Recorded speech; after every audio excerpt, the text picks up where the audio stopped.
చిరకాలం గుర్తుండిపోయే songs, పాడుకునే songs అవి పుట్టిన సమయం ఎంత తెలుసా? 3 అవర్స్ 4 అవర్స్. హ్మ్. ఉదయం కంపోజింగ్కి వెళ్ళారు. ఆయనకి థీమ్ చెప్పారు, వెనకున్న కథ దాని లీడ్ సీన్ చెప్పారు. వేటూరు గారు ఇళయరాజా గారు కూర్చున్నారు. మేమిద్దరం వేరే సాంగ్ చేసుకుంటూ మేము విజయవాహిని సెట్కి వచ్చాము. ప్రసాద్ సెట్లో వాళ్ళు కంపోజిషన్ కూర్చున్నారు. ఎట్ అబౌట్ 2 o'clock 3 o'clock అయితే బ్రేక్ అయిన తర్వాత 4 o'clock లోపల ఆ ట్యూన్ తీసుకుని వేటూరు సుందరామూర్తి గారు మా సెట్లో వచ్చి కూర్చున్నారు. ఆయన వినిపించారు. ఎలా ఉందో చెప్తే దాన్ని బట్టి మేము ముందుకు వెళ్ళాలా, వేరేది ఆలోచించాలా అన్నారు అని. ఉదయమే కదా చెప్పి అప్పుడే వచ్చారు. ఏంటంటే మీరండి అన్నారు, ఆ సాంగే అమ్మని కమ్మని దెబ్బ.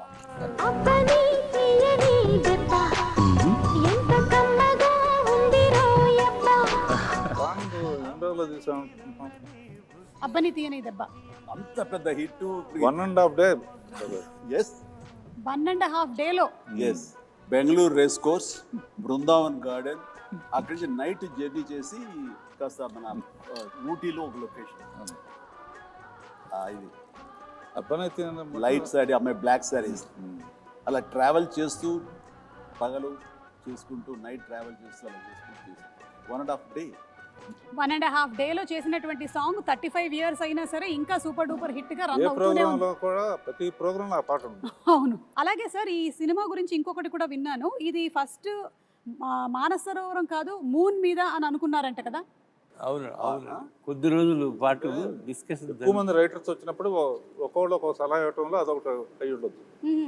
ఓకే. వీరేంద్రనాథ్, జంజాల, సత్యానంద్, విజయేంద్ర ప్రసాద్, తమిళ అతని పేరేంటి బావ, మన అతని పేరు తమిళ అతను. కామెడీ సీన్స్ అండి. తర్వాత అందులో నాకు బాగా ఇష్టమైన క్యారెక్టర్ రామానంద్ గారిది. జీపు కోసం ఎదురు చూస్తూ ఉంటాడు, టైం అయింది కొట్టించుకోవటానికి. వండర్ఫుల్ కామెడీ అది. అట్లాగా ఫైనల్గా మానస సరోవరానికి చేరయ్యాం, షిఫ్ట్ అయ్యారు. షిఫ్ట్ అయ్యాం. సో అనుకోవడం మాత్రం వాస్తవం, ఎవరో ఒకళ్ళు దాన్ని ప్రస్తావించడం.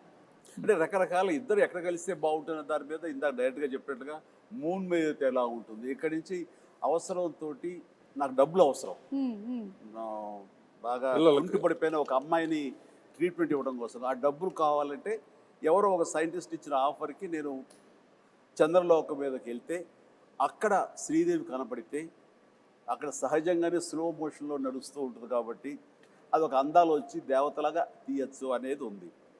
కొన్నాళ్ళు పోయిన తర్వాత ఇంకెక్కడైనా బెటరా అని చెప్పేసి, సో అట్లా అందరూ అనటంలో నేను కూడా ఒక మాటగా మానస సరోవరం అప్పుడే చైనీస్ వాళ్ళ వాళ్ళ కంట్రోల్ నుంచి జనరలైజ్ చేసి ఇండియన్స్ కూడా రావచ్చు అని అన్నారు. ఓకే.